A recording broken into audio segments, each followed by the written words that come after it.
Medicine की दुनिया में एक ऐसा आविष्कार जो एक गेम चेंजर के रूप में सामने आया, एक ऐसा आविष्कार जिसने डॉक्टर्स के इलाज करने के तरीके को ही बदल दिया।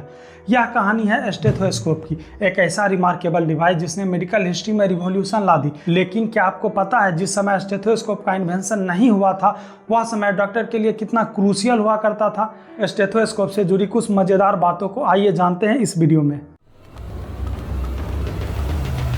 आप जब भी किसी डॉक्टर के पास चेकअप के लिए जाते हैं तो डॉक्टर सबसे पहले स्टेथोस्कोप के जरिए आपके दिल की धड़कन को चेक करते हैं। लेकिन एक समय ऐसा भी था जब डॉक्टर्स के पास यह उपकरण नहीं हुआ करता था। उस समय जब डॉक्टर को किसी पेशेंट का चेकअप करना होता था तो उस समय वह अपना कान सीधे पेशेंट के शरीर पर रखते थे और बीमारी के लक्षण सुनने की कोशिश करते थे। आप खुद सोच के देखिए कि एक डॉक्टर किसी मरीज की जाँच कर रहा है और वह दिल की धड़कन सुनने के लिए अपना कान सीधे मरीज की छाती पर दबा रहा है। ये प्रोसेस डॉक्टर और पेशेंट दोनों के लिए कितना अनकंफर्टेबल होता होगा, खास करके उस टाइम जब कोई महिला पेशेंट चेकअप के लिए आती थी। और तो और इस प्रोसेस से रिजल्ट भी उतना क्लियर नहीं हो पाता था, जिससे डॉक्टर्स को इलाज करने में बहुत ज़्यादा परेशानी होती थी। फिर चिकित्सा जगत में एंट्री होती है एक ऐसे डॉक्टर की जिनके इन्वेंशन ने मेडिकल की दुनिया में इलाज करने के तरीके को ही बदल दिया। इनका नाम था रेने लेनेक, जो कि एक फ्रेंच फिजिशियन थे।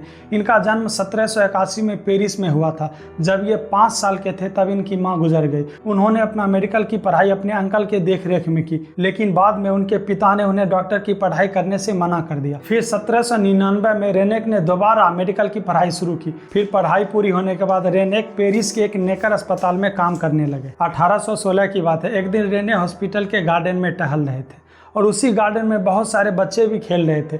लेने ने देखा कि बच्चे एक लंबे खोखले लकड़ी के पाइप के साथ खेल रहे थे।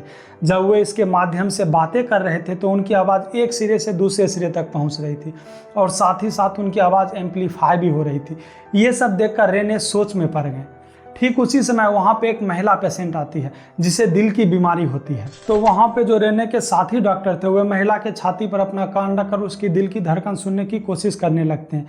यह सब रेने को बहुत अजीब लग रहा था। तभी उनके मन में एक आइडिया आया। उन्होंने कागज़ का एक पतला टुकड़ा लिया और उसे पाइप की तरह फोल्ड करके उसका एक सिरा मरीज की छाती पर रखा और दूसरे सिरे पर अपना कान रखा। फिर उन्होंने जो सुना उसके बाद वो शॉक्ड रह गए। वह साधारण पेपर ट्यूब एक एम्पलीफाई के रूप में काम कर रहा था, जो हृदय और फेफड़े की आवाज को पूरी स्पष्टता के साथ लेनेक के कानों तक पहुंचा रहा था। उसके बाद लेनेक ने उस कागज के ट्यूब की जगह लगभग 1 फुट लंबी और खोखली लकड़ी की ट्यूब बनाई, जिसके एक सिरे पर माइक्रोफोन लगा हुआ था और दूसरे सिरे पर ईयरपीस, जिससे आवाज और ज्यादा क्लियर सुनाई देती थी। और उन्होंने अपने इस आविष्कार को नाम दिया स्टेथोस्कोप, जो कि एक ग्रीक शब्द से बना हुआ है, जिसमें स्टेथोस का मतलब होता है छाती और स्कोपोस का मतलब होता है देखना या जांच करना। रेने डॉक्टर के साथ साथ म्यूजिशियन भी थे। उन्हें बांसुरी बजाने का बहुत शौक था, इसलिए उन्होंने स्टेथोस्कोप को बांसुरी की तरह ही डिजाइन किया था। लेकिन शुरू में मेडिकल कम्युनिटी को इस पर संदेह था। उन्हें बिलीव नहीं हो पा रहा था कि एक सिंपल सा डिवाइस इतना प्रभावशाली कैसे हो सकता है।